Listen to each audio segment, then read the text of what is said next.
Sveiki.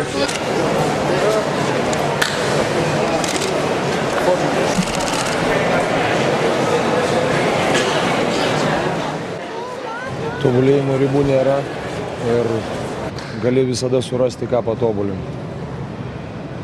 Yra svyravimai, ypač žaidžiant su stipriom komandom, su tokiom ir ruošiame žaisti.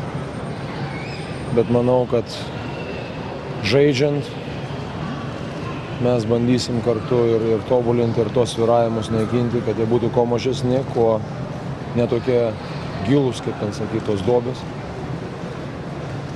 O galiu pasakyti, kad beveik viską tai, ką planavau, beveik viską ir pavyko įgyvendinti. Visos varžybos yra svarbios ir pirmos bus toks, kaip pasakyti, labai svarbu užduoti gerą toną. Žaidžiam su Naująja Zelandija. Galbūt jos negalima priskirti prie favoričių, komandų favoričių. Tačiau komanda visais laikais, neįskirtis ir šie metai, išsiskiria savo charakteriu. Ypač žaidžia gerai prieš geras stiprias komandas. Žvaigždžių tokių labai, sakysim, gal pasaulinio lygio neturi, bet manau, kad Lietuvos gerbėjams yra puikiai žinomas Kirkpenny, kuris savo laiku žaidė Žalgirį. Jis vienas iš tų žmonių, kuris gali įmesti 30-40 taškų. Reikės tvarkytis. Visi kiti panašaus sudėjimo yra jaunų ir veteranų, tokių kaip Cameron, kaip Jones, pats Penny ir kitų jaunesnių žaidėjų yra derinys, lydinys. Jie žaidžia sunkiai, kietą krepšinį, kovoja nuo pirmos iki paskutinės minutės, nesvarbu koks rezultatas. Todėl yra labai svarbu šitą suprasti ir bandysim, mes treneriai bandysim tai pasakyti, išaiškinti vyrams. Tai aš manau, akivaizdus dalykas yra tas, kad mes dar šiek tiek kaip komanda ne visiškai stabiliai žaidžiam, kad 2 arba 3 kėlinius mes labai gerai sužaidžiam ir kokį vieną kėlinį atleidžiam ir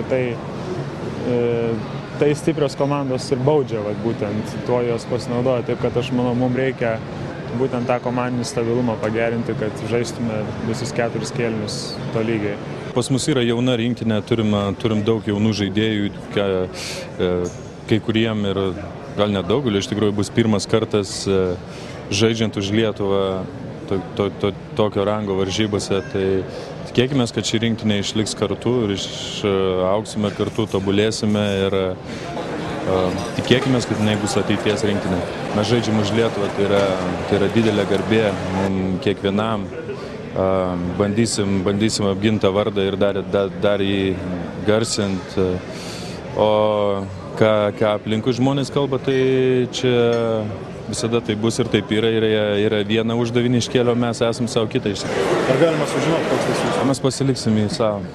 Mano manimu yra gerai tas, kad pas mus 12 žaidėjų yra, kaip pasakyti, kaip visi vienodi.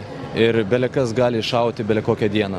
Taip kad, aišku, be abejo, ant Lino pečių viskas daug kas yra paremta, bet žinot, negalim pasiremti vienu žaidėju. Visi yra pasiruošę ir sakau, bet kokią dieną bet kas gali įmesti 20 taškų. Linas Kleiza vienas yra iš mūsų lyderių ir be jonės labai priklauso, taip, tai yra dalis tiesos. Jis didelė, sakysim, dalis mūsų komandos, bet mes esam priklausomi nuo visų žaidėjų, kurie yra aikštelėje. Nuo visų bendro indėlio ir nusiteikimo ir bendro darbo. Kuri užimta vieta jūsų netenkintų?